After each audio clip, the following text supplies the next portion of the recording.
pues vamos le dando entrada a los Maxi Abogados, a David Peña y Federico Anaya para ir abordando pues los distintos temas que tenemos acordado abordar con ellos.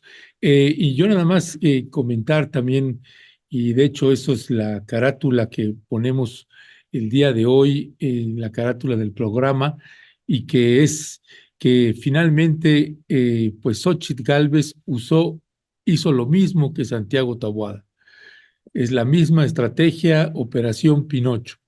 Es decir, sacaron sus frasquitos de agua eh, y, eh, y otra vez a presentar pues una lista de mentiras al hacer las acusaciones y otra vez pues ya Infodemia le ha ido corrigiendo la plana a Xóchitl Gálvez, al Partido Acción Nacional y al Partido Revolucionario Institucional. Pareciera que no terminan de entender, Violeta, que eso no necesariamente les está generando más votos y se les hace fácil seguir colocando información, aunque ese mismo día o esa misma noche o al siguiente día ya están las clarificaciones con datos oficiales en los desmentidos que hacen, pero bueno, pues si la creencia y la estrategia es tú haz todas las acusaciones posibles, sea verdad o sea mentira, no importa,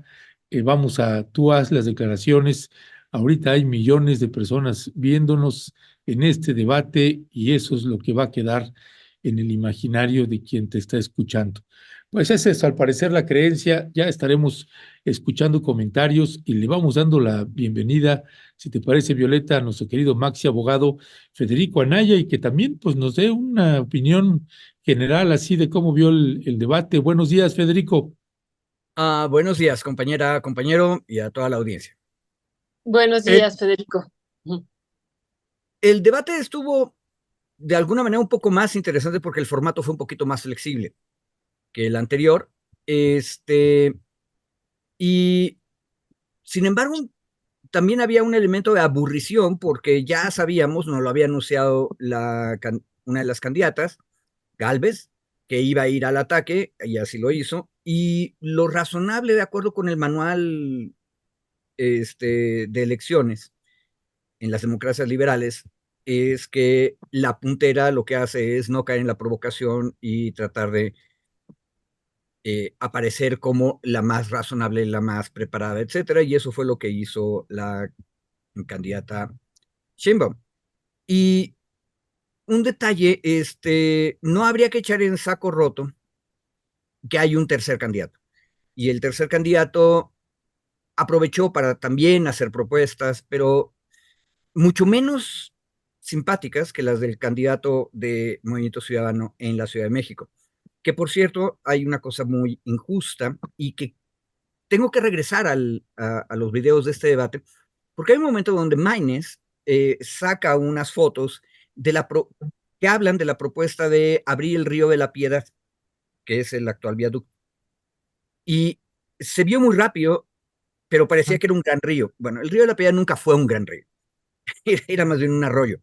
Y el río completo está en la parte de en medio del viaducto. Y la propuesta seria de abrir ese y otros ríos entubados para que vuelvan a circular al aire libre no es eliminar la vía de automóviles, sino dejar que el río vaya en medio canalizado. Y que en el caso del viaducto, en la mayor parte del recorrido del viaducto Río de la Piedad, si ustedes lo recorren algún día van a poder ver que ahí va el tubo gigantesco en medio, entonces no sería ningún problema, pero no es abrir el río y no es el río Sena, ni el río Támesis, son arroyos, o sea, el sistema de la Ciudad de México era distinto. Y la propuesta es una propuesta seria, la hizo la primera vez, se me está olvidando el nombre, Legorreta, que fue el primer eh, delegado de Cuauhtémoc bajo el gobierno de Cuauhtémoc Cárdenas, el arquitecto Legorreta. Muchas gracias, Federico. Pues ya está aquí David. David, buenos días, ¿cómo estás? Hola, buenos días, Ernesto, Violeta, Federico, ¿cómo estamos? Bien, bien. Buenos Muy días. bien. Oye, Pues nada más una interrupción, Violeta, antes de la de la pregunta que le voy a hacer a David, y es en principio ofrecer una disculpa a David Peña y al Federico Anaya por la cancelación que tuvimos de último momento de la tertulia que estaba programada para este viernes. Nos gustaría que podamos reagendarla.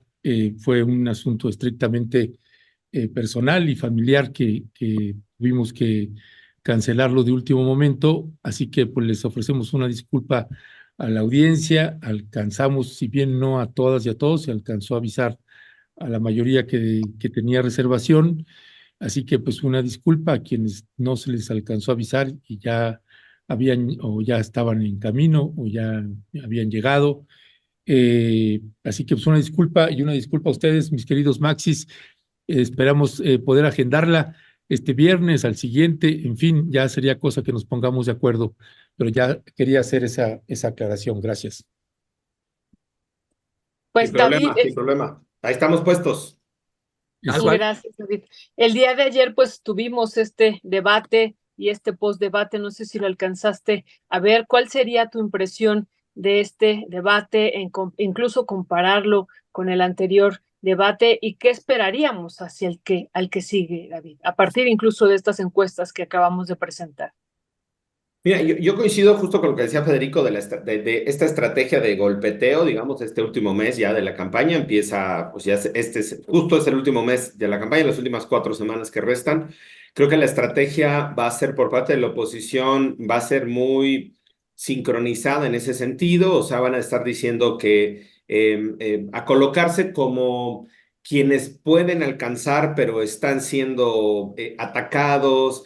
No sé si victimizarse incluso sea el término, colocarse como en esta idea de que no nos responden, no nos hacen caso. O sea, un poco como creo yo que más que atacar, o sea, van a tener desde luego estos mensajes de ataque, pero más creo van a buscar la empatía con la sociedad, de que generalmente como sociedad mexicana colonizada, tendemos a inclinarnos o apoyar siempre al más débil, digamos, ¿no? Como al que está en más condición de riesgo. Siempre le vamos al equipo, al que ha ganado menos títulos, porque hay que apoyarlo, ¿no? Frente al que ha ganado 25 títulos. Y entonces siempre tendemos, digamos, es una tendencia, insisto yo, de la herencia colonialista, de acercarnos o de cobijar al más necesitado. Creo que la estrategia va a ir por ahí, en ese sentido, como de decir, nosotros podemos hacer las cosas diferentes, pero este grandote que es Morena, este grandote que es el sistema, no me deja, ¿no? Entonces tú cobíjame, tú acompáñame. Y creo que la estrategia va a ir en ese sentido, insisto, porque por una semana de diferencia en lo de Taboada y ahora en lo de Xochitl, es mucho esta expresión, insisto, más que de cuestionar, porque además los cuestionamientos son bastante al aire, de los cuestionamientos, de los señalamientos que puede hacerse en temas de corrupción, por ejemplo, salvo Segalmex, ¿no? Y algún otro, el de CONADE, por ejemplo, ¿no? Que están ahí como más documentados y con denuncias, temas de corrupción. Todos los demás denuncias son pues bastante abstractas, bastante en el aire o bastante ambiguas incluso. Entonces creo que por ahí no les convendría tanto, pero sí en esta idea, insisto, de, por ejemplo, Xochitl en el postdebate en varias de las entrevistas que escuché era, no me contestó Claudia, no dejó claro, es evasiva, no da la cara, ¿no? Un poco igual ella poniéndose, insisto, más que en atacarla, más como en una posición de, miren cómo no me hace caso, miren cómo me ignora. A mí me gustó más este debate, desde luego, que el anterior. Me pareció que sí hubo momentos interesantes, resumiendo o sumándome a los que comentabas, Violeta. Las expresiones de Sheinbaum, yo no sé si son voluntarias o involuntarias, es decir, porque llega un momento en el que ella empieza ella misma como a decir, ¿qué es esto, no? Y se ve a cuadro.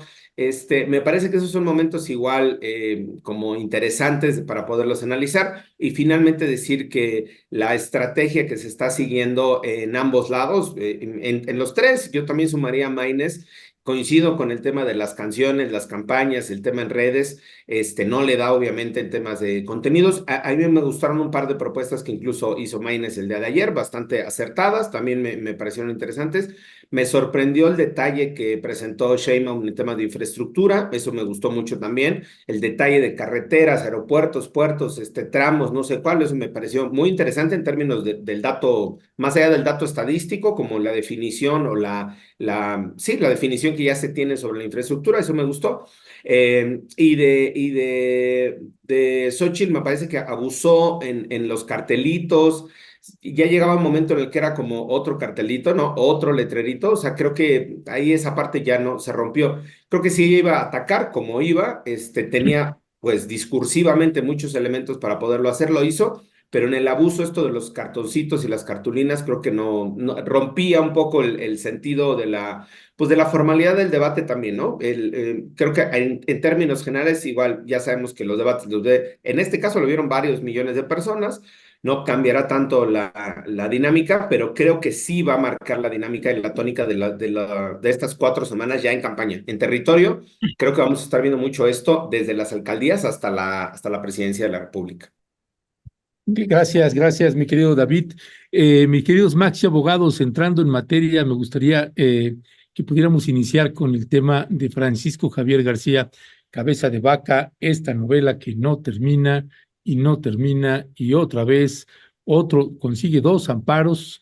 Y la pregunta es, por tanto, de estos 2 amparos que obtuvo Francisco Javier Cabeza de Vaca para poder, que insiste, siguen peleando, Partido Acción Nacional y PRI ya lo volvieron a registrar para que se reconozca como candidato a diputado plurinominal por el Partido Acción Nacional. Los 2 amparos que está obteniendo, la primera para que no sea privado de su libertad por la orden de aprehensión que había en su contra, por lavado de dinero, operaciones de recurso de procedencia ilícita, ese es uno. Y el otro, pues que no se suspendan sus derechos políticos. Esto por la orden del Tribunal Electoral, pues de que se le había anulado la candidatura. Dicho esto, por tanto, Federico Anaya, en términos legales, apegados al Estado de Derecho, él nuevamente se puede registrar como candidato, está obligada la autoridad electoral a aceptarlo, mientras, pues, supongo que hay la posibilidad de impugnar este amparo. ¿Qué decía al respecto? Bueno, empiezo por lo último que dijiste, que es lo más razonable. La suspensión definitiva que ya le concedieron puede ser impugnada por las autoridades responsables en cada uno de los casos. Y ahí, bueno, una autoridad responsable es la Fiscalía y el juez que originalmente había emitido la orden de aprehensión. Lo más seguro es que vayan a impugnar y que vayan a ir en amparo. No, ahí sí no estoy seguro cómo se llama el recurso, pero es el recurso en contra de la suspensión definitiva. Entonces, eso todavía no es definitivo. Y aquí hay que tener cuidado porque, a ver, tal vez deberíamos dedicarnos más a discutir, les sugería yo, que cuando estábamos preparando esta mesa, el lawfare, no solamente en Latinoamérica, ahorita que lo he pensado también en México, porque lo que hizo la defensa de García Cabeza de Vaca fue una táctica de lawfare. Ganan 2 amparos, no le terminan de decir a la prensa exactamente de qué se trataban esos amparos, y luego lo que dicen es, pero lo más importante es que ya dijeron que no está prófugo de la justicia y que por lo tanto sus derechos políticos están completos. Hay un detalle que es importante recordar. Desde hace mucho tiempo, por lo menos 5 años, que me corrija David, el Poder Judicial Federal y el Tribunal Electoral ya habían dicho que cuando estás sujeto a proceso, no se suspenden tus derechos políticos. Por eso Maru Campos, que es actualmente la gobernadora de Chihuahua, pese a que tenía una acusación y estaba procesada, se pudo ser candidata y aparte ganó la gobernatura. Ahora, ¿qué significa eso? Que continuarán los procedimientos. Me parece que en Chihuahua no han quitado el fuero, entonces lo que ocurre es que durante el tiempo que sea gobernadora Maru Campos, se suspende todo, pero cuando termine eso seguirá el procedimiento penal. Y en los estados donde no hay fuero, continúa y el gobernador o la gobernadora tienen que ir al juzgado penal y punto. Lo que se conecta con otro de nuestros temas favoritos, que es la prisión preventiva.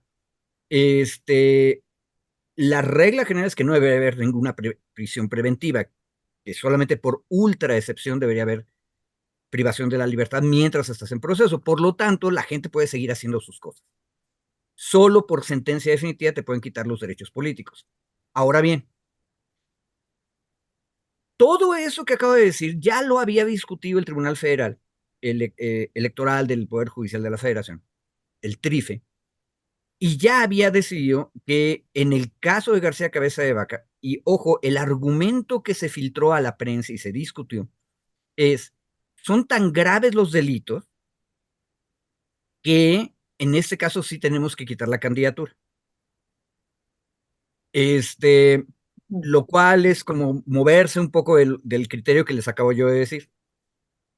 Pero a mí no me queda claro que tú puedas volver a registrar a alguien, especialmente a alguien que ya en 2 instancias fue eliminado. Porque acuérdense que el debate de si puede ser o no candidato pasó por el INE y luego por el Tribunal Electoral. Entonces, sí, no sé si ya tengamos confirmado que PRI, PAN y PRD ya lo volvieron a inscribir. Porque en Tamaulipas, hace 4 días, la grilla era quién lo iba a sustituir en la lista. Y al final de cuentas resultó que era uno de sus abogados en algún momento. Ninguno de sus grandes allegados, ni siquiera su hermano fue el que lo sustituía, pero esa era la última noticia que había visto yo en prensa de Tamaulipas.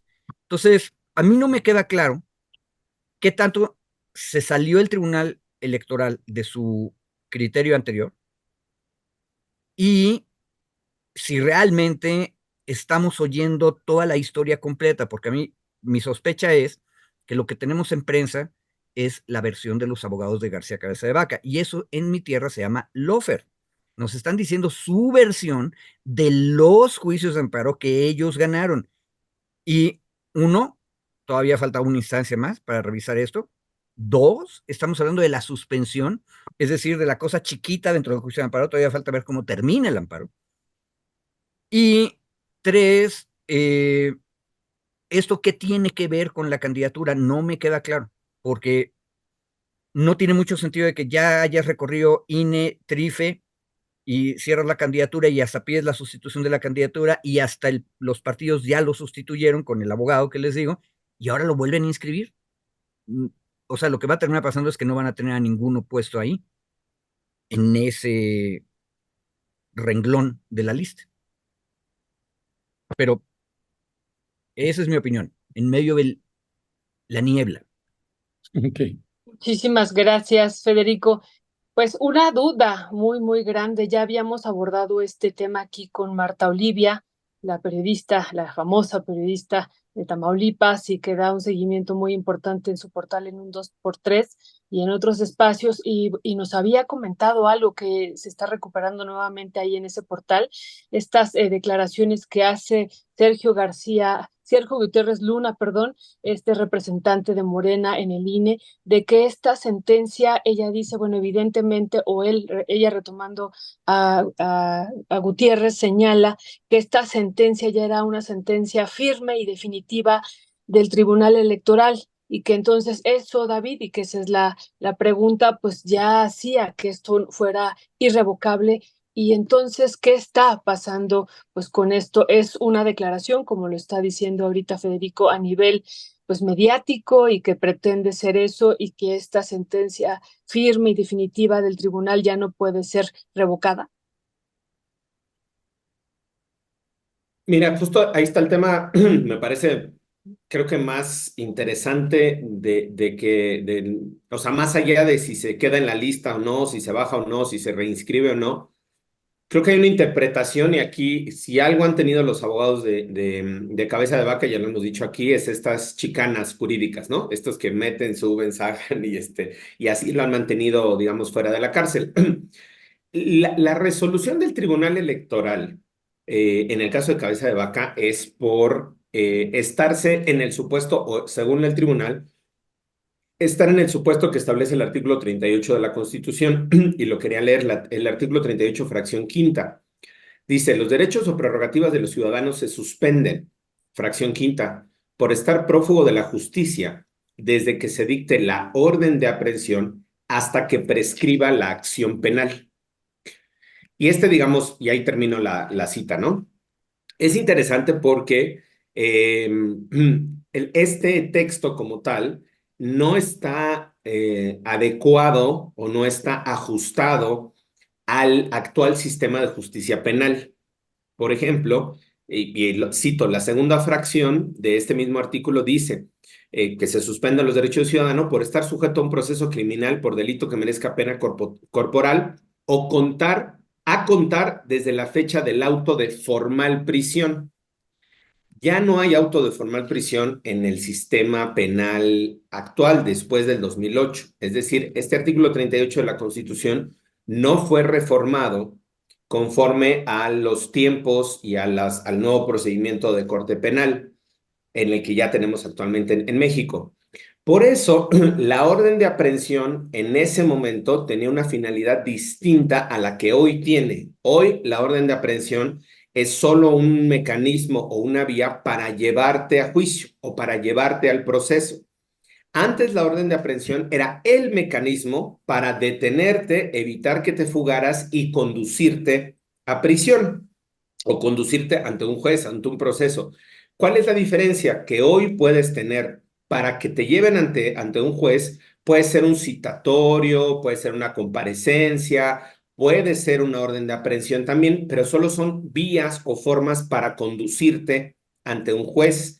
Ya no representa la orden de aprehensión, como antes lo era, el mecanismo para evitar que te fugues. No sé si me explico. Entonces, se cambia la naturaleza, digamos, de la orden de aprehensión, sigue vigente y siguen vigentes las órdenes de aprehensión. Y en el caso de Maru Campos, por ejemplo, que comentaba muy bien Federico, en el caso de Maru Campos, lo que ella hace es, se presenta ante el citatorio de la fiscalía, es decir, no necesitan una orden de aprehensión, a ella la citan, le mandan citatorios, ella va a comparecer. Y por lo tanto ahí se actualiza, digamos, la protección del amparo que ella también pide y dice, yo al estar presentándome aquí, no se suspenden mis derechos políticos y puedo seguir. Se sigue el proceso penal, gana ella como gobernadora y obviamente la fiscalía pues se desiste de cualquier persecución que estuviera haciendo en su contra.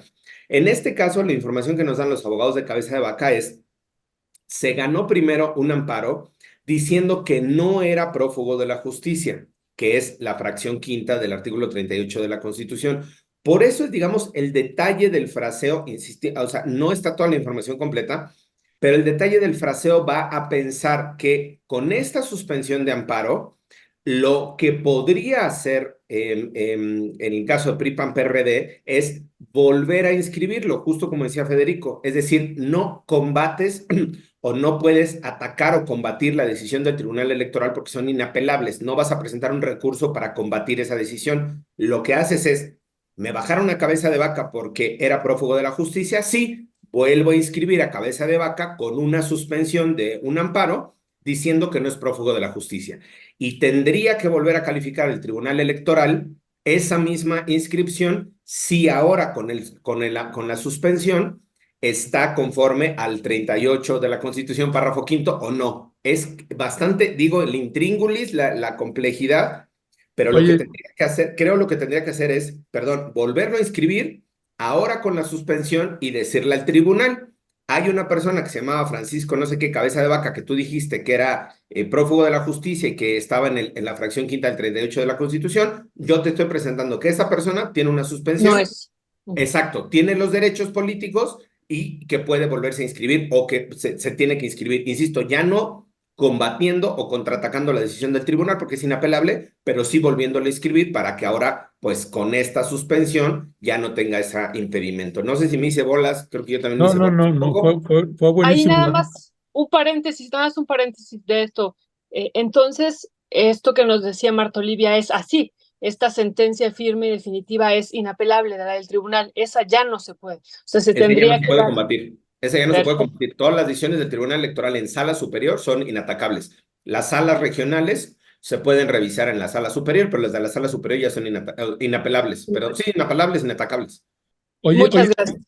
oye, David, de esta explicación que diste, o Federico, no sé, cuando dices ya no existe el auto de formal prisión, eh, saliéndome del escenario electoral, si Francisco Javier García Cabeza de Vaca entra a México y no se hubiera otorgado este amparo, ¿qué procedía?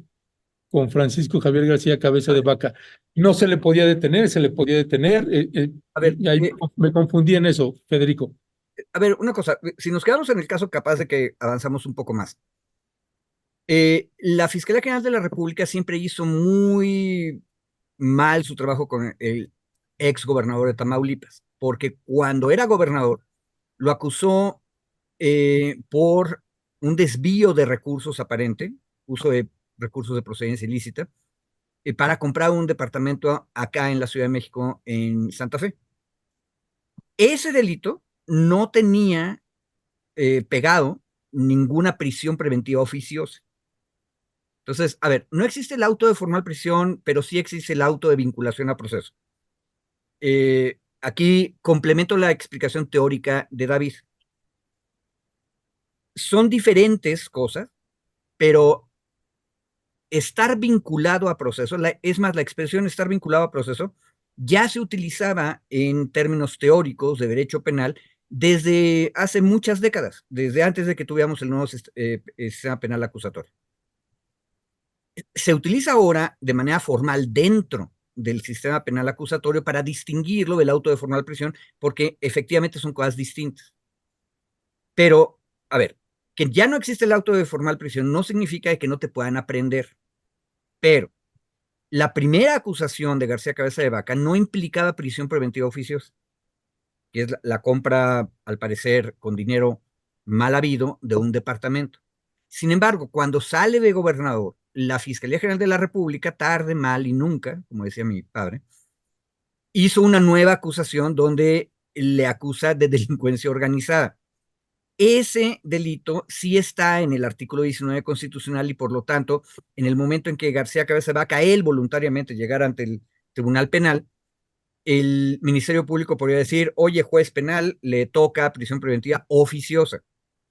Y con esta idea de que la palabra oficiosa significa automática, ese juez tendría que haberlo encerrado. O sea, lo vincula a proceso y dicta como medida preventiva para que esté sujeto al proceso, que esté preso. Eso es lo que no quiere García Cabeza de Vaca, por eso hizo el amparo, y el amparo lo protege en contra de la orden de aprehensión, en contra del ser privado de la libertad, y que se lo lleven, aunque él no quiera, al tribunal. Pero eso no significa que esa orden de aprehensión significa que a fuerzas le van a dar prisión preventiva oficiosa. Es más, aunque se supone que en lo que nos íbamos a pelear el viernes, David y yo estaba por la prisión preventiva oficiosa, en realidad David sabe que no. Mi opinión es que no debería haber ningún tipo de prisión, ninguna, en la radicalidad absoluta, pero que en cualquier caso, todas las prisiones preventivas tienen que ser justificadas, tienen que argumentarse. Y la pregunta es, ¿qué tan peligroso es que este señor se vaya a ir? Pero eso lo tienes que discutir en el juzgado. Entonces, ya con esta explicación, que no hay manera de no enredarse, mi punto sería, lo que nos han dicho los abogados de García Cabeza de Vaca acerca de sus suspensiones, ¿significa que él ya demostró que es un ciudadano maravillosamente inocente? No, primero porque él no tiene que demostrar su inocencia. Segundo, porque ni siquiera hemos llegado al juicio para que la fiscalía pueda decir estos son mis indicios, ¿sí? O sea, no sabemos nada. Yo creo, por tanto, que en realidad lo que estamos viendo es un acto del lawfare. Los abogados de García Cabeza de Vaca nos están presentando la propaganda de que él ya ganó y de que él a fuerzas va a ser candidato.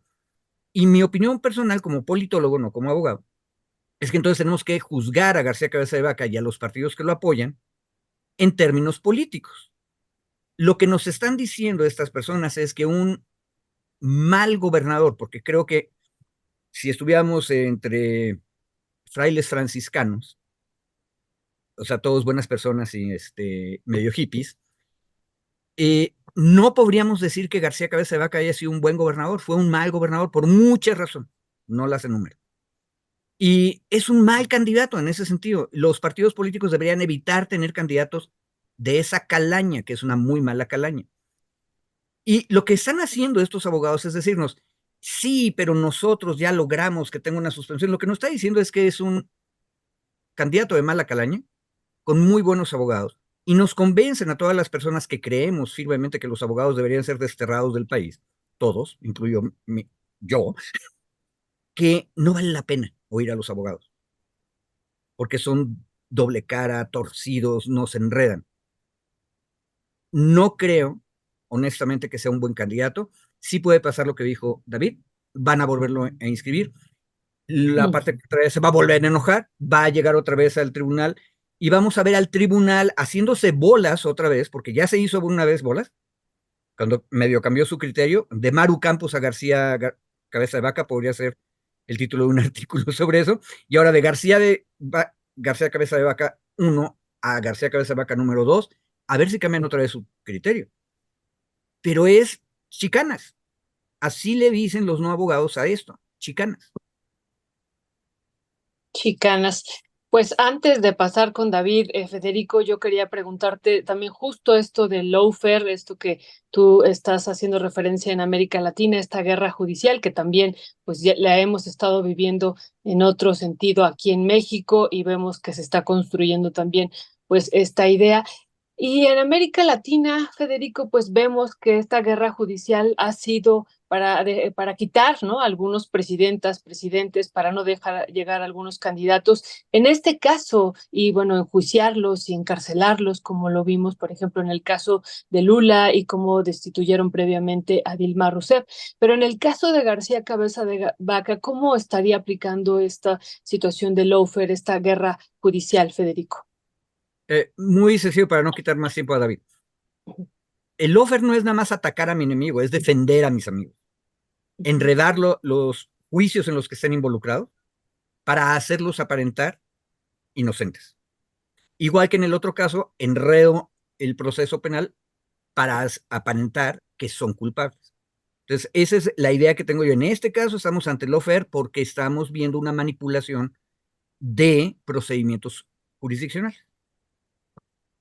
Claro, o sea, sería, por ejemplo, hablando de esto de lawfare como un golpe blando, pues sería un golpe blando en otro sentido, más bien para que él tenga el fuero y no sea atacado, ¿no? O sea, en ese Exacto. sentido.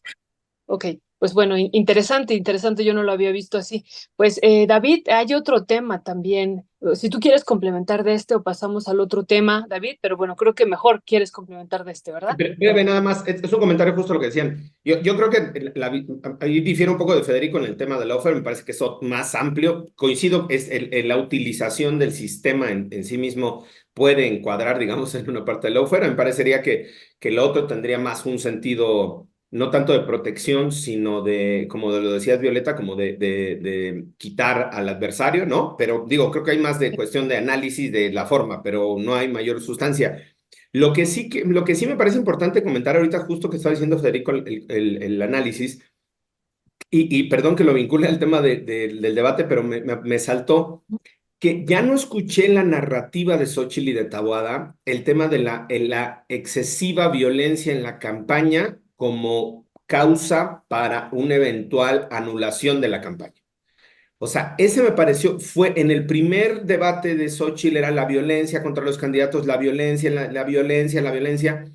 Y en este ni Taboada ni Xóchitl utilizan ya el recurso de la violencia como una posible causal de anular la elección. No sé si me explico, pero creo que en términos narrativos y discursivos, yo incluso prefiero escucharlos diciendo la corrupción y el sobreprecio del Tren Maya y no sé cuál, a que tengan el anterior discurso, que cuando menos trajeron durante varias semanas, de la violencia en el país, es la narcoelección, es la elección más violenta, es este discurso que me parece que es mucho más preocupante, mucho más riesgoso en términos, porque además exacerba también el tema de la violencia.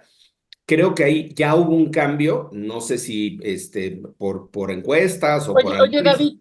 David, Sí, pero lo primero con lo que inicia justo la candidata Xóchitl Gálvez es diciendo, cuando le preguntan de su posición sobre el tema de crecimiento económico, en lugar de dar una posición sobre eso, ella dice que es un narcopartido y no, es termina diciendo, extorsión. Dice extorsión. Y la extorsión la correlaciona con los comercios. Por eso ella dice, no ajá, puede haber desarrollo Y el cobro de piso. económico. Exacto, y el cobro de sí, piso. Dice, no puede haber desarrollo económico si no paramos la extorsión, si no atacamos la seguridad y si no quitamos el cobro de piso, porque eso eleva los precios. Es decir, lo circunscribe ahí a un delito en específico o una práctica que además no podemos negar. Hay muchísimas ciudades en México y comercios que viven y sufren y padecen el cobro del piso y la extorsión. Eso tampoco podemos negarlo y decir que es una falacia. Lo sufren, lo viven, hay que atacarlo, claro, hay que prevenirlo, sí, pero justo por eso, incluso Violeta, siguiendo tu argumento, no se va al tema de violencia política. Ese es un matiz que yo encuentro diferenciador. Sí se puede ir al tema de inseguridad, porque me parece que es un tema y se tendría que discutir, incluso al tema de delitos, extorsión, cobro de piso en específico, pero bajan el discurso de la violencia política en género que traían como la elección más violenta, el riesgo de ser candidatas. Incluso hubo esta semana renuncias de varias y varios candidatos por el tema de inseguridad, un ataque en Nuevo León, hubo otro ataque en Michoacán, y aún con estos datos, digamos, de violencia sí política relacionada con las campañas, no se colocó como un tema en el debate, insisto, no sé si fue estrategia, narrativa o qué pasó, pero ahora que lo comentaban justo me salta que ya no lo tenían en el discurso. Perdón por extenderme tanto en el cierre del anterior, pero ya lo vinculé con el anterior y con el Oye, anterior. oye, David, nada más te interrumpo ahí sobre esto mismo que estás diciendo y que tal vez, pues no es que se abordó en este segundo debate, pero muy posible regresen en el tercero, porque los temas para el tercer debate es política social, inseguridad y crimen organizado, migración y política exterior, democracia, pluralismo y división de poderes. Además de que ese debate, ese mismo día se va a llevar a cabo la marcha de la oposición aquí en la Ciudad de México, así que se me hace que ese 19 van a echar, pero toda la carne al asador. Perdón, nada más. Pero antes nada más de pasar al otro tema, yo ahí creo que sí es muy importante señalar esto, que ella abre diciendo hablando del cobro de piso, señala que Morena es un narcopartido y lo reitera en varias ocasiones, yo fui anotando todas las veces que lo dijo, al menos en 6 ocasiones, y después cierra con algo también fuerte que es, tú eres la narcocandidata y que es la misma narrativa que hemos estado viendo en estos hashtags que están permanentemente como trending topic de el narco candidato AMLO y narco candidata Claudia. Entonces ella cierra diciendo esto. Entonces sí se retomó, ¿no? Se retomó de otra manera, a lo mejor ya no tan insistente, pero sí estuvo presente como parte de la apertura, como parte de todo el debate y como parte del cierre en lo de narco candidata. Perdón, yo ahí interrumpí a Ernesto y a David, perdón, cierro el paréntesis. El paréntesis del paréntesis. Sí, le ibas a plantear a David el otro tema, Violeta. No, adelante porque te tocaba a ti y yo interrumpí a David y luego te interrumpí a ti porque te tocaba. Porque ya todo el mundo nos interrumpimos. Ya no sabemos a quién le toca. Lo No, que sí es que a Federico no. No. Federico no nos interrumpió. sí, bueno, Federico quería abordar también sobre el tema de esto de sobre el tema de la ley de la reforma a la ley de pensiones. Lo hemos estado abordando aquí también con un especialista tremendo, con Gustavo Leal, y sobre estas fake news que se han estado manejando con respecto de la ley de pensiones. Federico, ¿desde dónde querías abordarlo ahí? Mira, haciendo un ejercicio de disciplina mental, he estado oyendo con mucha atención lo que luego discuten en Es la hora de opinar. Que luego vale la pena. Especialmente cuando ves cómo van cambiando los argumentos en el largo plazo y en el mediano plazo. Pero una cosa que me sorprende es cómo de manera sistemática en ese tipo de espacio y en varias columnas de opinión, una y otra vez se repite la absoluta falsedad, que es un fake news gigante, de que el gobierno de izquierdas lo que quiere es confiscar, expropiar, quedarse con los ahorros de todos los trabajadores y todas las trabajadoras en las AFORES. Y mi punto es que vale la pena recordar una y otra vez qué es lo que realmente está pasando. Lo que ocurre es que siempre hay un pequeño remanente, y siempre relativamente pequeño con respecto a la masa, de cuentas de Afores que ya no se mueven y nadie sabe exactamente bien por qué no se movieron. Es más, yo sé que yo tengo una cuenta de Afore por ahí perdida en el sistema de seguridad social de industria privada, o sea, que tiene que ver con el IMSS, porque 3 años estuve yo en el IMSS, entonces me descontaban y si eso se metía a una cuenta Afore. Entonces yo debo tener una cuenta Afore que algún día tendría yo que ver qué pasó con ella. Pero no he movido nada, absolutamente nada. Pero como yo solo tengo 59 años, todavía no estoy en el grupo de aquellos que se van a robar mis Afores, que ese es el horror de la fake news, ¿no? Porque primero, no tiene que haberse movido nada en esa cuenta. Y segundo, la persona titular tiene que tener 70 años. Entonces, yo todavía no estoy ahí. Entonces, todavía tengo 11 años para ir a ver qué pasó con mi Afore sin que esa Afore se mueva. Ahora, debe ser bien poquito el dinero que tengo yo ahí en esa cuenta. Pero imagínense ustedes que estamos hablando de millones de personas. Tener dinero guardado de cuentas todas juntas, es un negociazo, simplemente por la cantidad de dinero que tienes y por los intereses que va produciendo. Bueno, ese es uno de los ramos del negocio de las Afores y de los grandes consorcios privados que tienen Afores, que las administran. Que estas cuentas no se mueven, pero están ahí y sirven para generar interés. O sea, hacen bola, generan una masa de capital que puede ser aprovechada. Bueno, ¿qué fue lo que pasó realmente? Que el gobierno dice, esas cuentas que no se han movido y después de los 70 años no se, es muy probable que ya no se muevan. En lugar de que las tengan las administradoras privadas de Afores, pásenlas a el IMSS, que era la institución original que administraba todos los fondos de pensiones desde que se fundó el IMSS, ¿sí? Para que esa bola de capital, ese gran guardadito de millones de personas, son bien poquitas en comparación, pero son millones, lo tenga la institución central de la seguridad social y pueda utilizar ese dinero para beneficiar a todos, ¿sí? Que es la idea de crear un fondo solidario, un fondo de pensiones para complementar a quienes sí se van jubilando ahorita. Bueno, ahora, como el dinero que está ahí provenía de las cuotas de los obreros, de las cuotas de los empresarios y del propio gobierno, ese dinero tiene una especie de carácter privado. Pero entonces lo que pasa es que si algún día una persona que no había hecho nada con su Afore, que tiene ahorita 75 años, se entera que necesita algo, va y toca la puerta en el IMSS, le van a decir, ah, sí, usted es fulano de tal, necesita su dinero, sí, sí lo necesito, y entonces se lo dan, porque no desaparece la cuenta, ¿me explico? Simplemente cambiamos de lugar el dinero.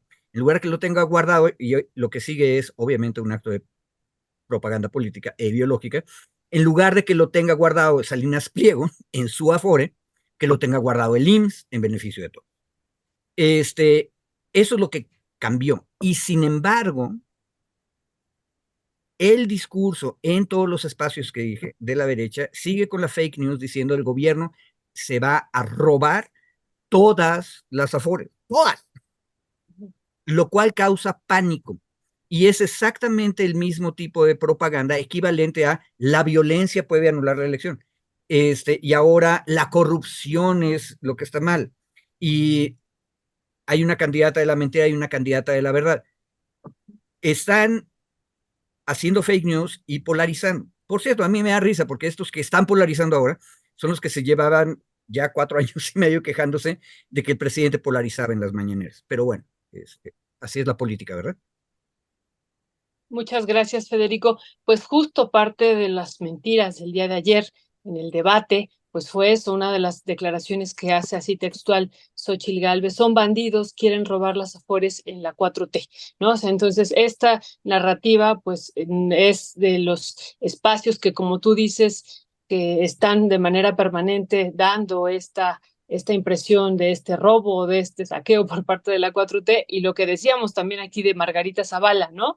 Que primero eran las pensiones y después iban a irse a otros ámbitos ya también de propiedad privada. Pero bueno, ¿qué decir sobre este tema? Ya esta mañana también el presidente ha dicho que es muy probable que el día miércoles se haga la firma de este fondo de pensiones y bueno, y existe y persiste esta otra narrativa que incluso alcanzó el debate el día de ayer, David. Sí, yo creo que, bueno, coincido con Federico en el análisis. Me parece que la creación del fondo como tal puede tener, a ver, puede tener críticas, ¿no? En cuanto, no solo de la oposición, críticas quizá técnicas también. Yo ahí no me meto, no soy especialista en el tema de seguridad social. Lo único que a mí me queda, digamos, como duda, porque no quedó muy claro, es de dónde se va a seguir realimentando, digamos, o dónde va a haber un nuevo regreso de inversión para el fondo como tal. Hoy el fondo se constituye con varios elementos de el dinero de regresar al pueblo lo robado, la desincorporación de 2 o 3 empresas paraestatales, ¿no? Que tenían recursos ahí parados y que se tienen que, digamos, separar del Estado, vender y ahí recuperar. Y desde luego de la recuperación, digamos, sí me parece que el término es recuperación de ese dinero que está hoy en la cuenta en el sistema bancario privado para pasarlo, entiendo yo, al fondo de pensiones para el bienestar, que lo tendrá también el Banco del Bienestar o lo administrará de alguna forma el Banco del Bienestar, es decir, para pasar a fondos públicos de administración pública, no de gasto público, sino de administración pública. Lo único que yo revisaba el dictamen y revisaba como la exposición de motivos y a mí no me quedaba, o no me quedó claro, quizás sí está, pero no lo encontré yo, como en cuál va a ser la forma en la que se va a seguir inyectando recursos al fondo. Hoy se crea el fondo con una buena cantidad de dinero, pero si pensamos y lo que se aspira es que este fondo sea funcional por los próximos 30, 50, 80 o 100 años, sí se tendría que tener una fórmula de generar yo no sé si generar los ingresos, capturar ingresos, perdón, que vayan dirigidos al fondo. Eh, Porque aún con el flujo de las cuentas que vayan entrando a esta condición que es la base de 70 años inactivos, digamos, personas mayores de 70 años en inactivo, que puede ser cada año, digamos, cada año se cumplen 10 años de esa franja de cuentas. Hoy la franja de cuentas es muy grande porque no se ha utilizado, digamos, el grueso de esas cuentas inactivas. Si se usa el grueso de las cuentas inactivas para la creación del fondo, que es lo que se determinó, las nuevas cuentas que entren a esta condición de inactividad, insisto, creo que va a ser la franja muy pequeña. No sé si alcance el dinero y es una cuestión de pregunta, digo, yo no soy financiero ni nada, una cuestión de pregunta si hay la proyección de cómo se va a estar inyectando ese recurso al fondo. ¿Cuál es la proyección de cesantía, de edad avanzada, de personas que tendrían que entrar a esa compensación, porque es un fondo de compensación sobre la pensión? Y eso, ¿cuál sería el impacto en términos, perdón, del presupuesto anual de egresos de la federación? ¿Cuánto tendría que destinarse para mantener el fondo? Creo que, insisto, no voy a meterme más al detalle. Los análisis que se han hecho desde las y los especialistas que no tienen un sesgo político dicen que es una buena medida, que es una medida compensatoria de justicia social, pero creo que esta duda quedaría nada más como en el aire, ¿no? En términos de la capacidad que se tiene para mantener el fondo. Creo que igual el tema narrativo, discursivo, que se ha hecho en estas semanas va otra vez al tema de el robo del dinero, el robo y el saqueo.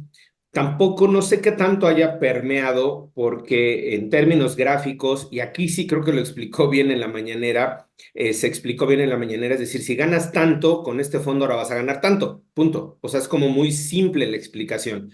Creo que esa explicación simple, aunque el tema es complejo, ayudó mucho o ayuda mucho a combatir toda esta campaña de fake news que se tienen y toda esta campaña de te van a robar, te van a quitar tus ahorros, ¿no? Creo que esta claridad, y ahí sí hay que reconocerle a quien hizo la presentación, quien hizo en la mañanera, la claridad que se tuvo, creo que ayudó a contener mucho, pese a que estaban las campañas en televisión nacional, en varios medios, prácticamente todos los medios, en el robo de las pensiones, ¿no? Creo que hay que tomar también en cuenta ese dato interesante sobre la explicación e insisto, la duda de cómo se va a seguir, digamos, manteniendo, alimentando este fondo de pensiones, creo que es un tema también que tendremos que ir revisando. Ya está, se va a publicar, se va a arrancar con el fondo que se tiene, los recursos que se aprobaron, da para suficiente un tiempo, yo no sé cuál es el tiempo estimado, pero dará para un tiempo para poderlo funcionar y hacer esta compensación, pero sí tendremos que ir viendo hacia el futuro cómo se va a mantener la inyección, digamos, de recursos.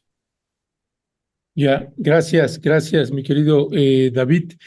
Federico, en el otro tema, es la ley de amparo.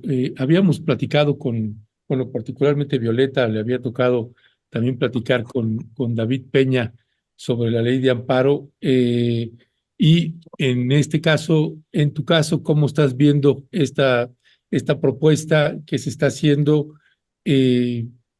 Buenas luces, pinta bien, pinta mal. ¿Cuáles son tus piensos al respecto? Bueno, yo repetiría el argumento de tenemos que acabar con las fake news. En estos mismos espacios de derechas que comenté, la narrativa es, aunque usted no lo crea, el gobierno izquierdista, obradorista que nos va a llevar al comunismo, está destruyendo y eliminando la suspensión de amparo. Ese es en la exageración el discurso. Como es una mentira tan grandota, hasta Denise Dresser, Es la hora de opinar, tuvo al final de su exposición que aclarar que en realidad no está eliminando la suspensión, está eliminando la suspensión con efectos generales. Y en ese punto, por eso vale la pena checar esos espacios, Carlos Pérez Ricard le contestó, a ver, en realidad las reformas lo que hacen es regresarnos a el viejo juicio de amparo. El viejo juicio de amparo nunca hay suspensión con efectos generales y nunca hay amparo con efectos generales. Es una cosa rarísima. Es más, en el original no había, nunca. Y Pérez Ricard dice que en realidad lo que faltaría aclarar es que en algún momento alguien en el Poder Judicial sí tiene que decir, esta ley toda completita es inconstitucional y no debe aplicarse a nadie. Pero eso ya en sentencia final de amparo. Y Pérez Ricard dice, ¿quién? Pues la Suprema Corte, porque para eso es un poder de los poderes constitucionales y por eso es tan importante discutir cómo la elegimos. Bueno, pero eso ya lo hemos discutido muchas veces. La fake news consiste en que nos repiten que nos van a quitar la defensa del amparo. Y, ojo, de las cosas interesantes de nuestra cultura jurídica popular es que la gente sí sabe que el amparo sirve para evitar que me agarren o me lleven a la prisión o para que me saquen de prisión. O sea, hay un elemento poderoso ahí ya en la cultura popular de que el amparo sirve para eso. Y normalmente eso ocurre con la suspensión. Entonces, el discurso es muy insidioso porque lo que hace pensar es que nos van a quitar esa protección. Y no es cierto. Ahora, el argumento a izquierdas y abajo es que el problema es que quitar la suspensión con efectos generales nos perjudica. Esa fue una de las explicaciones que nos dio David el jueves pasado, si mal no me acuerdo. Porque, por ejemplo, en una presa, digamos que es la presa de Temacapulín, que por cierto hay que preguntarle a Claudia de Gómez Godoy, que era una de las abogadas litigantes, si eso fue realmente lo que pasó. Una viejecita presentó el amparo en contra de la presa malamente concebida y que iba a destruir 3 pueblos. Ella vive en uno de los 3 pueblos. Obtiene la suspensión y si se le da efectos generales, entonces se detiene la presa completa. En el juicio de amparo clásico no vas a darle suspensión y entonces la presa sigue construyendo, ahogan los 3 pueblos y luego la viejecita recibirá una compensación. Es decir, como ya no puedo resolver lo que originalmente te habías amparado, entonces la Suprema Corte te dicta una compensación económica. Bueno, eso es muy injusto y David tiene razón. La suspensión con efectos generales ayuda a que colectivos puedan detener leyes o construcciones de presas, etc. Mi problema ahí, y lo planteo como duda, es qué cantidad de suspensiones con efectos generales dictadas por jueces de distrito se fueron al estilo del ejemplo de la presa y cuántas se fueron al estilo del juez Gómez Fierro amparando a una empresa eléctrica que se ampara una y suspendemos la reforma de la ley eléctrica para todas las empresas. Y el argumento aquí es social económico. Y ya lo he dicho aquí muchas veces. El juez Gómez Fierro, aparte de todo, era un juez especialista en competencia económica, mientras que los pueblos indígenas, originarios o campesinos no tienen jueces especialistas. Entonces es mucho más difícil que ocurra en el campo de la presa lo que estoy diciendo. Pero no tengo los datos. Y sin embargo sí tengo una impresión. casi estoy a punto de decir que no tengo los datos, pero no tengo dudas tampoco. En el sentido de que la suspensión con efectos generales, que es una innovación de los últimos 20 años, no estaba beneficiando realmente a las masas, estaba beneficiando a bien poquitos. Y en ese sentido, quitarla no afecta. Lo que haces es detener a los poquitos que estaban abusando de una muy buena idea que debería beneficiar a todos. Muchísimas Ya. gracias. Pues, Bueno, David, me quedé con la duda, hay varias información que se da a nivel de prensa en torno a, después de lo que habíamos platicado y ahorita lo que nos está compartiendo Federico, por ejemplo, la Coparmex reitera el rechazo a la reforma que se ha hecho a la ley de amparo, y luego hay otras afirmaciones de que es un gran retroceso lo que está ocurriendo con esta modificación. Y, por ejemplo, otro que dice, con la ley de amparo colapsarán los juzgados de distrito, afirman abogados. O sea, hay muchas declaraciones también en este sentido. ¿Cuál sería tu valoración de esta aprobación ya una vez que se ha dado en ambos espacios legislativos, David? Gracias. Sí, yo creo reitero mi posición del jueves de la semana pasada. Creo que mantengo lo mismo. Esto que decía Federico, yo lo expuse contigo, Violeta, decía que en términos generales entendía el sentido de la reforma por esto que había pasado con la ley de la industria eléctrica, particularmente, o ley de telecomunicaciones, otra que había funcionado igual con esas suspensiones generales. Pero que desde mi posición, digamos, me parecía que era eliminar no la protección del amparo como tal, pero eliminar una medida o un mecanismo que sí funcionó en muy pocos casos, como dice Federico, yo lo retomo de ahí, en pocos casos, pero que sí funcionaba con una legítima finalidad, no sé cómo decirlo, ¿no?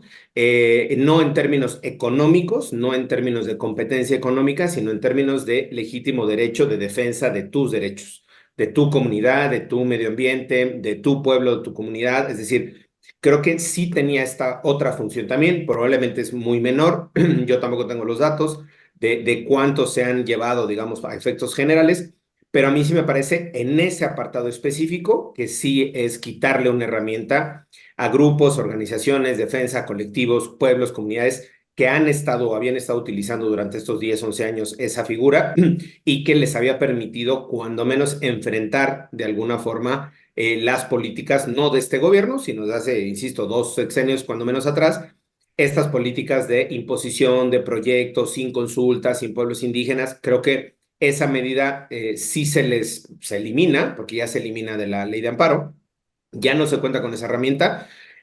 Antes de esa reforma del 2013, pueblos, comunidades, organizaciones seguían amparándose contra otro tipo de proyectos. Yo me voy hasta cuando menos de mi referencia de memoria, hasta el Plan Puebla Panamá del 2001, o sea, hace 23 años, cuando las organizaciones, los pueblos y las comunidades se seguían amparando y no se lograba estos efectos generales porque no se tenía la posibilidad de lograr efectos generales, no se tenía la posibilidad de presentar por interés legítimo, es decir, una organización que esté representando a toda la colectividad del medio ambiente. No estaban estas figuras en la ley, ahora están. Creo que sí, yo tampoco diría si es un retroceso, yo no diría que es retroceso, como dice Federico, es regresar a una anterior, bueno, en esa parte es mantener, digamos, la esencia que se tenía en el amparo original. Sí es eliminar esta herramienta, insisto, de defensa. No me sumaré a las voces de decir que nos quedamos indefensos y que la ley y que el amparo nos desprotegió la reforma. Claro que no, es un exceso discursivo. Y solo sin meterme al campo de mi querido Federico, que es el historiador de esta bonita mesa, una compañera abogada, querida abogada que trabaja en Cámara de Diputados, me compartió un análisis, que a ver si se lo pido para compartirlo, sobre el razonamiento que hacía justo Mariano Otero sobre la suspensión y los efectos de la suspensión. ¿Por qué digo Mariano Otero? Porque justo esta discusión es, él estableció la regla de que las suspensiones solo tendrían efectos interpares, es decir, frente a la autoridad, a una persona o a un colectivo, a una persona que estuvieran parándose, es decir, solo protegía a esa persona la suspensión. Y uno de los razonamientos que hacía justo Mariano Otero era que si ese efecto de la suspensión se convertía en un efecto extra personal, se controvertía entonces el poder del legislativo. Ujú. Digamos, desde la construcción misma del amparo original, por eso se estableció solo de los efectos, se llama efectos de la relatividad de las sentencias de amparo, en este caso los efectos de la relatividad de las suspensiones de amparo, que es la fórmula Otero.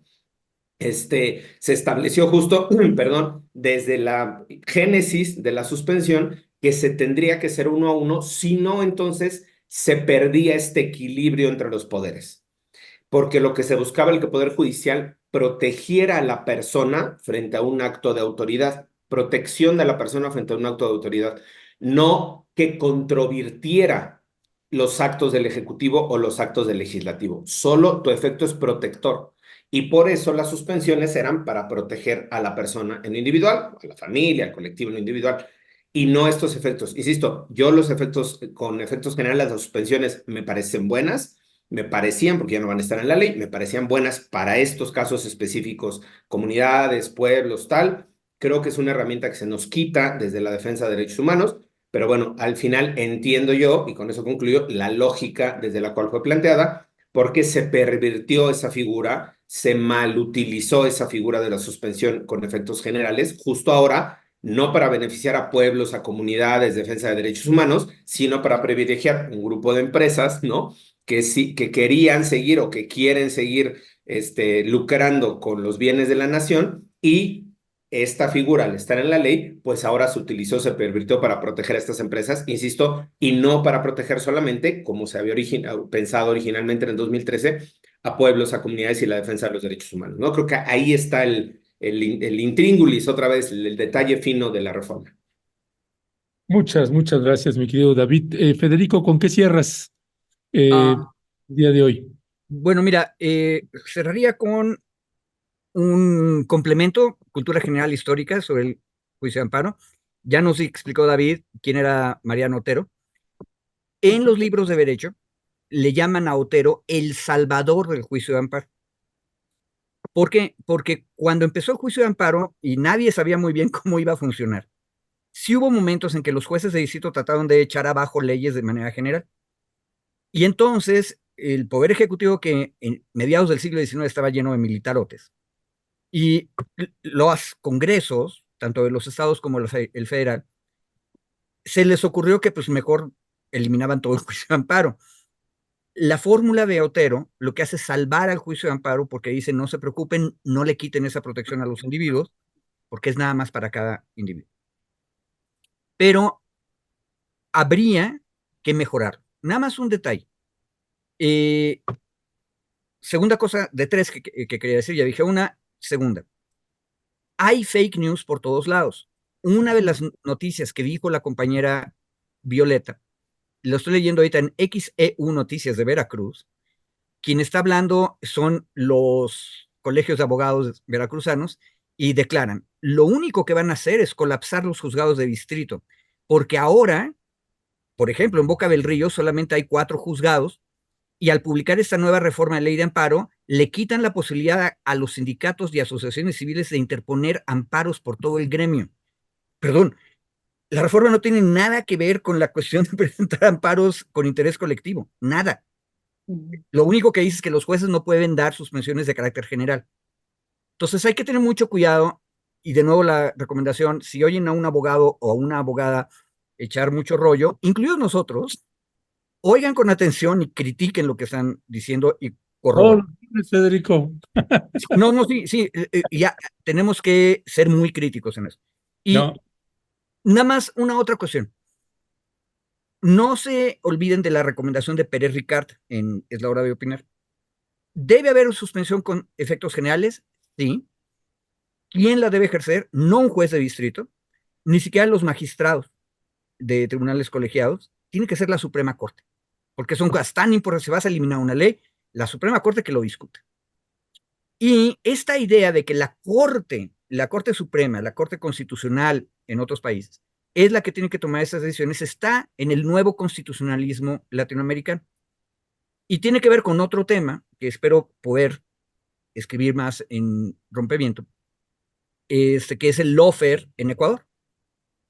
Todo el caos ecuatoriano empezó porque al presidente Moreno se le ocurrió cambiar una cosa de la Constitución y para hacerlo podía convocar una consulta popular, lo cual es muy democrático y muy bonito.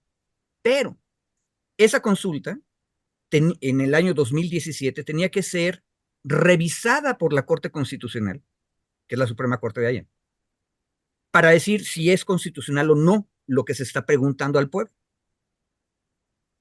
Y el problema es que Lenín Moreno sabía que no se le iban a aprobar y entonces se saltó el paso y de todas maneras convocó a la consulta, reformó la Constitución, porque tenía la mayoría en el Poder Legislativo, y esa reforma le permitió quitar a los que estaban en la Corte Constitucional. Imagínense. ¿Sí? Entonces, ojo, los mexicanos tendríamos que voltear a Latinoamérica y ver qué han hecho el nuevo constitucionalismo latinoamericano para empoderar a la Suprema Corte en cosas que realmente valen la pena. Y no hacer pequeñas reformitas en la ley de amparo, que lo que hacen, que en eso creo que coincidimos extrañamente David y yo, es empoderar a los pocos ricos que tienen para pagar amparos en contra de las leyes y reformas eléctricas. Eso es lo que tendríamos que estar viendo. Perdón por el rollo. Muchas gracias, Federico. David, pues cerremos esta mesa con un tema también que yo quería preguntar tu opinión. Hace un año se aprobó la ley de minería, ya no ley minera, sino la ley de minería, y pues sabemos que también hay varios empresarios, y justo lo que tú decías, que es muy interesante, varios empresarios mineros pues que se han amparado y que justo la Suprema Corte también está en un futuro, en un momento ya aquí casi ya sabemos que está haciendo ya esa labor, todavía no se ha enlistado, pero está ahí para declararla inconstitucional. Entonces, me parece que esta propuesta que se ha aprobado, que también tiene ese sentido, ¿no? Como tú lo decías, que hay varios empresarios pues, que se han beneficiado de esta situación del amparo y han tumbado de manera general pues estas leyes, y en particular yo quisiera pedir tu opinión sobre esta ley minera que, insistimos, hace un año se aprobó y que en la Suprema Corte se va a tratar de declarar inconstitucional. Y hay otra cuestión que nos preocupa, que ya estaremos diciendo ya más al rato, pues lo que está ocurriendo ahora con el sector minero, pues este encuentro que está, pero ese ya es otro tema que ya lo estaremos abordando, pues este encuentro que está habiendo por parte de algunos funcionarios cercanos de este gobierno de la Cuarta Transformación con estos empresarios, y que incluso, ¿no?, nos han preguntado varias organizaciones que también están luchando en sus territorios frente a la minería por todos los efectos que han tenido, si realmente Claudia Sheinbaum sabrá de esto. Pero bueno, ese es otro tema. Tu opinión sobre esto que te preguntaba, David. Yo no, a mí me agarras ahorita en curva, mi querida Violeta, no lo teníamos en el radar de la agenda de revisión, necesitaría yo No, ponerme a pero reflexionar. es parte, ¿no? Es parte Sí, de cómo sí, se ha pero utilizado. si me das chance, o sea, me gustaría estudiar primero como cuáles son los argumentos que están planteando en contra de la ley y cuál es, digamos, la posición que ha tenido la Suprema Corte, un poco para tener más información. De entrada, creo que la Suprema Corte se está yendo para tirar la mayoría de las leyes, lo hemos visto por la forma, ¿no? Por el procedimiento, no se están metiendo al fondo. Y creo que eso tendríamos que primero analizar, en primer momento, si se cumplieron las formalidades legislativas, ¿no? Todo este proceso que se tiene que cumplir. Si está, supongo que la acción de inconstitucionalidad y los amparos que se presentaron van en ese sentido en cuanto a la forma y en cuanto al fondo. Pero yo sin perdón, pero si me da chance para ponerme a revisar, digamos, esta parte un poco para poder dar la opinión, no sobre la pertinencia o no del recurso, sino sobre o augurar o hacia dónde podría inclinarse, creo, la Suprema Corte en la discusión, que ese es un tema sumamente importante que tiene muchos miles de millones de pesos involucrados, que involucra ahí sí soberanía nacional, ¿no? De los recursos del Estado mexicano, y creo que hay muchos intereses metidos en el tema en concreto. Yo solo digamos, como para cerrar este tema que teníamos sobre lo de la ley de amparo, eventualmente también va a ser impugnadas estas reformas en la Suprema Corte de Justicia, ya lo alertó la oposición, y el único riesgo yo que le veo, si se cumplieron las formalidades del procedimiento legislativo, el único riesgo que le veo es que la suspensión para efectos generales, la suspensión con efectos generales del amparo, se haya se haya caracterizado como una herramienta de defensa de derechos humanos. Y hay un principio de no regresividad en materia de derechos humanos. Es decir, lo que tú ya conseguiste en materia de derechos humanos, herramientas, recursos, presupuesto, programas, no puedes retrotraer, dirían los abogados. Es decir, no puedes hacerlo para atrás. Me parecería que ese podría ser el único filón donde pudiera hacer un análisis la Suprema Corte, de decir, estos casos se han utilizado, como decíamos con Federico, a lo mejor en 1000 casos para el tema de economía, pero también se han utilizado en 80 o 100 casos para defensa de derechos colectivos y defensa de derechos difusos y defensa de interés legítimo. Esto se convertía entonces en una herramienta de derechos humanos y por lo tanto no se puede quitar de la ley de amparo porque hay un principio de no regresividad en materia de derechos humanos. Yo creo que podría ser una de las argumentaciones que pudiera tener eventualmente la impugnación y el análisis en la Suprema Corte de Justicia, si es que se plantea, insisto, en este espectro de uso en materia de derechos humanos. Incluso si se llegara a plantear, recordemos que alguno de los jueces o tribunal colegiado dijo que existía el derecho humano a la competencia, el derecho humano a la libre competencia, Sí, ¿no? Que no existe, obviamente, pero bueno, lo configuró y esa puede ser otra argumentación, que el derecho humano a la libre competencia, entre comillas, se veía afectado, se va a ver afectado porque se elimina esta figura de los efectos de la suspensión, efectos generales de la suspensión en el amparo. Insisto, creo que por ahí puede ser un filón de riesgo si se hace esta interpretación. No les doy ideas porque luego aquí me dicen en el chat que les doy ideas a la contraparte, ¿no? De por dónde puede ser. Pero bueno, y finalmente un par de anuncios parroquiales que teníamos. Felicidades, mi querida Violeta, y es tu cumpleaños, ya vimos en el Cierto, chat. muchas felicidades. gracias, muchas Felicidades, mi querida gracias. Violeta. Esperemos que nos echemos unos Gracias. mezcalitos pronto. A ver si Sí, nos sí, podemos reagendar. Ya nos está proponiendo Ernesto una reagenda para el tema de la tertulia. Ahorita a ver si lo comparte. Y dos más, nada más que se nos fue en el radar. No lo colocamos ayer en el chat, pero la liberación del hermano de Nemesio Ceguera, del líder del cártel Jalisco Nueva Generación, salió el fin de semana. Bueno, un juez dijo que no había elementos para vincularlo a proceso porque, entre varios aspectos, la Sedena le puso armas que no traía, lo trasladó sin justificación aparente y además hizo un montaje de su detención. Eso me parece gravísimo en este momento, en estas condiciones, porque además se presentaron, y probablemente van a estar saliendo los videos, se presentaron los videos de la detención y era completamente diferente a como había dicho Sedena, que habían ocurrido los hechos y por lo tanto el juez dijo, no hay elementos para vincularlo, si tienen otras causas se queda y si no, va para afuera. El hermano de Nemesio Rodríguez Oseguera, del Mencho, de 70 años, que la Fiscalía General de la República salió con un comunicado diciendo que había sido un gran logro de la Fiscalía, un gran éxito de la Fiscalía su detención, porque era uno de los generadores de violencia, pues aventó una semanita, nada más, una semanita en la cárcel y salió justo de nueva cuenta, por la mala forma en la que se integró, por la mala forma en la que fue detenido, por la mala forma en la que fue trasladado, y bueno, pues también porque la Fiscalía General de la República no le logró probar ni siquiera las armas que fueran de él, ni la droga que dijeron que fuera de él, la forma de la detención fue distinta, hay videos de otra forma en la que fue detenido y bueno, pues una tache más a la Fiscalía General de la República. Ya, pues gracias, mi querido David Peña. Pues sí, estamos precisamente, estoy confirmando ahorita precisamente con Claudia. Y sí, vamos a retomar esta tertulia donde les quedamos mal por mi responsabilidad.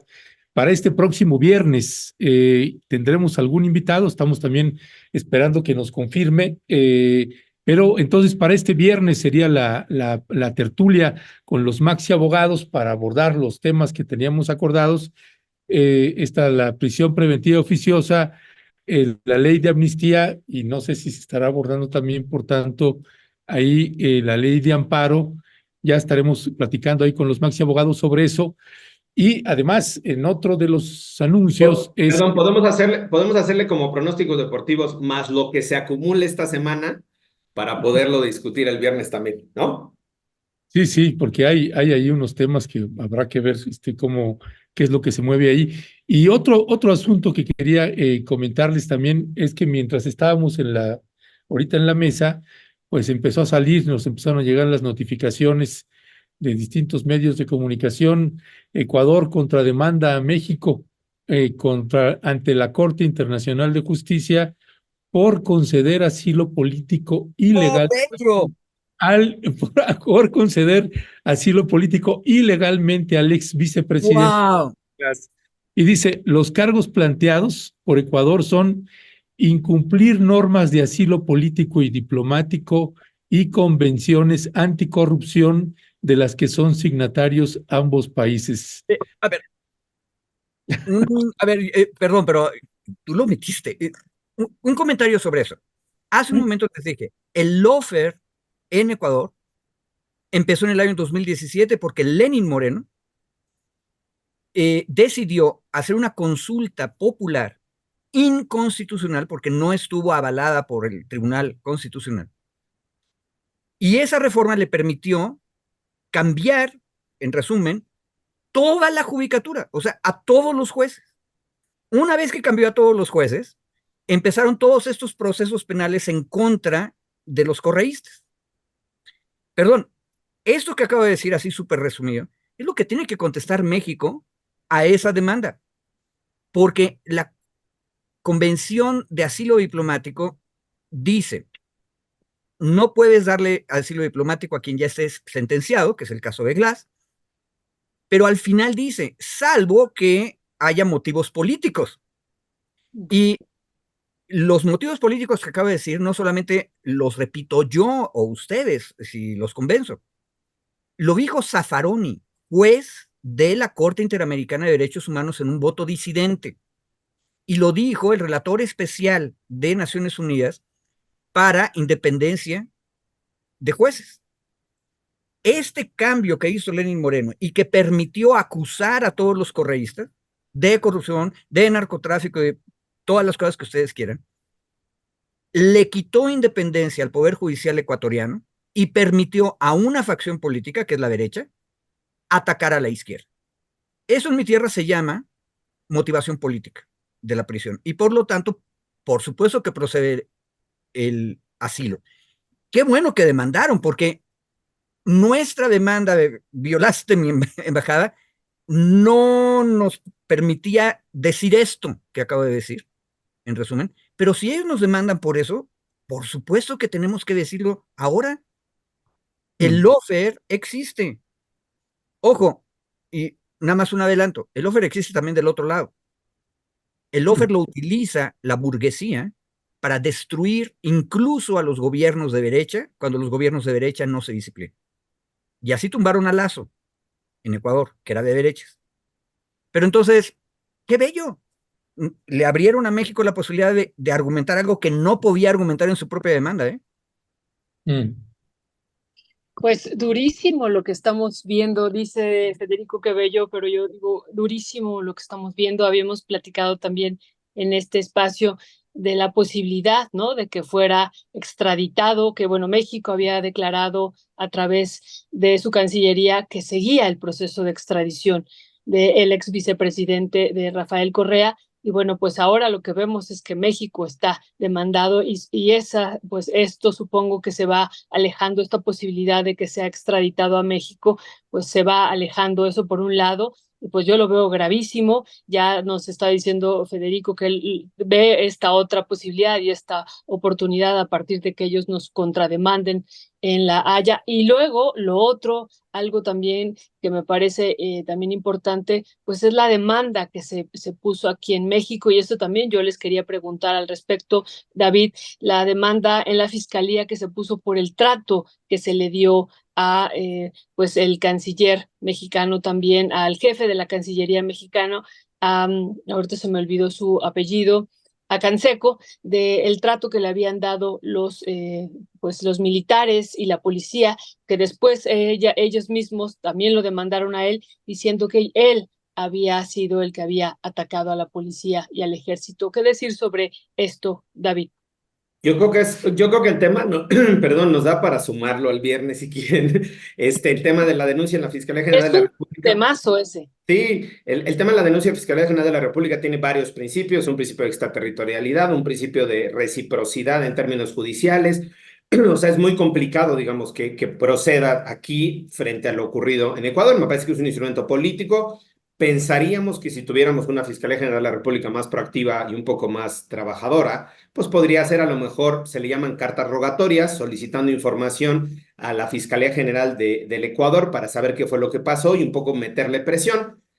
Viendo que se le fue el hermano del Mencho a la Fiscalía General de la República, alguien decía en el chat que parte del montaje fue de Guardia Nacional también, no solo del Ejército, pues yo veo complicado que pueda proceder algo en la Fiscalía General de la República. Insisto, me parece que es una denuncia bien en términos políticos, pero no tiene muy poco o nada, más bien nada de posibilidad de poder prosperar o avanzar, ¿no? Pero creo que este podría ser uno de los temas del viernes.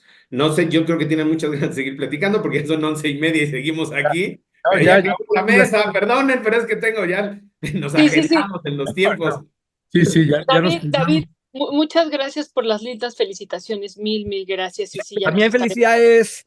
Gracias, querido Federico. Ya nos estaremos el viernes y se hace esa tertulia ahí frente a una pizza, Con tomando un pues mezcal, por favor. un mezcalito o lo que guste cada quien, un juguito, un tecito, una cerveza, un vinito. Así Ya es que está. ya, y los esperamos por allá. Pues chupando Abrazos. un día diríamos, así que nos vemos el viernes, Viernes. Maxis. Hasta Gracias, pronto. equipo. Gracias.